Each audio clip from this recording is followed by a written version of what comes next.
பெங்களூர் அருணா தேட்டரில் விஜயகாந்த் சார் பிறந்தநாளை முன்னிட்டு அருணா தேட்டரில் கேப்டன் பிரபாகர் படம் ரீரிலீஸ் பண்ணியிருக்கிறாங்க. ஸோ கேப்டன் விஜயகாந்தை பற்றி எங்கள் பெங்களூரில் ಕನ್ನಡ ನಂಬರ್ ಒತ್ತರು ಅವರ ಪற்றி 2 ವಾರ್ತೆ ಪೇಸ ಪೋರಾರು ಕೇಳ್ಕೊ ಸರ್. ನಿಮ್ಗೆ ಗೊತ್ತಾಗಿರೋದು 2 ಮಾತು ವಿಜಯಕಾಂತ್ ಸರ್ ಬಗ್ಗೆ.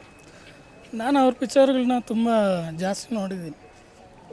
ನಾವು ಕನ್ನಡದವರಾದ್ರೂ ಅವ್ರ ಪಿಕ್ಚರ್ಗಳು ಒಂದು ಮೆಸೇಜು, ಒಂದು ರಮಣ ಆಗಿರ್ಬೋದು, ರೀಸೆಂಟಾಗಿ ಅವರು ಸಾಯೋಕ್ಕೆ ಮುಂಚೆ ಅದೆಲ್ಲ ತುಂಬ ಒಳ್ಳೆ ಚಿತ್ರಗಳು. ಓಕೆ, ಈ ಸಿನಿಮಾ ಬಗ್ಗೆ 100ನೇ ಸಿನಿಮಾ ಇದು ಕ್ಯಾಪ್ಟನ್ ಅವ್ರದ್ದು 100ನೇ ಸಿನಿಮಾ ಬಗ್ಗೆ ಒಂದೆರಡು ಮಾತು ನೋಡಿ. 100ನೇ ಸಿನಿಮಾ ಅಂದರೆ MGR ಸಾರ್ದು ಓಡಿಲ್ಲ 100ನೇ ಸಿನಿಮಾ. ಆದರೆ ತಮಿಳ್ನಾಡಲ್ಲಿ ಇವ್ರದ್ದು ಮಾತ್ರ 100 ಡೇಸ್ ಓಡಿದೆ.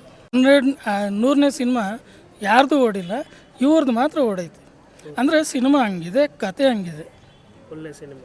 ಅವ್ರ ಬಗ್ಗೆ ಬೇರೆ ಏನು ವಿಷಯ ನಿಮ್ಗೆ ಒಳ್ಳೆಯದು, ಇನ್ನೇನು ಒಳ್ಳೆಯದು ಕೆಲಸಗಳು ಮಾಡಿದ್ದಾರೆ ತುಂಬ? ಇಲ್ಲ, ನಾನು ಅದ್ರ ಬಗ್ಗೆ ಅಲ್ಲಿಂದ ಟಿ ವಿಯಲ್ಲಾಗಲಿ ಇನ್ನೊಂದರಲ್ಲಾಗಲಿ ಕೇಳ್ಪಟ್ಟಿದ್ದೀನಿ. ಒಳ್ಳೊಳ್ಳೆ ಕೆಲಸ ಮಾಡೋರೆ, ಒಳ್ಳೆ ವ್ಯಕ್ತಿ, ಒಳ್ಳೆ ಹೃದಯ ಇರೋ ಮನುಷ್ಯ ಅಂತ ನಾನು ಕೇಳ್ಪಟ್ಟಿದ್ದೀನಿ. ಆದರೆ ನಾನು ಅವ್ರನ್ನ ನೋಡಿಲ್ಲ. ಥ್ಯಾಂಕ್ಸ್.